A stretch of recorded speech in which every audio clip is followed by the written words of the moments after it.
মাঝিরা নৌকা নিয়ে বাজার করে চলে যাচ্ছে। এসব নৌকায় নদীতে মাছ ধরে ওনারা, জেলে অলরেডি এখন ওনারা জাল ফেলবে বা জাল ফেলা হয়ে গেছে। বাজার করতে এসেছিল পাশেই মলিকপুর হাট, সেই হাটে করে এখন তারা বাজার নিয়ে বাড়ির উদ্দেশ্যে রওনা হচ্ছে। একটু পরেই ওনারা বলল যে জাল ফেলার জন্য নদীতে নামবে, কিংবা মাছ যে সংরক্ষণ, মাছের যে পরিচিতি সেটার সাথে তারা থাকবে সেগুলোর সাথে। তো চলে গেল, আপনারা দেখতেই পাচ্ছেন সাইডে হচ্ছে যে চলাচলের জন্য যে নৌকা, ফেরিঘাট, অনেক লোকজন একটি নৌকাতে দেখছেন। এই সেই মলিকপুর খেয়াঘাট।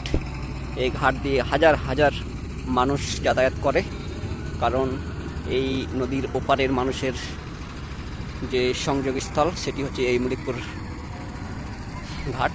এই ঘাট দিয়ে তারা যাতায়াত করে, বাজার ঘাট, স্কুল, কলেজ যেটাই বলেন না কেন, ওপারের মানুষের মলিকপুর আসতে হয় জীবনযাপন করার জন্য। ঠিক আছে, ধন্যবাদ।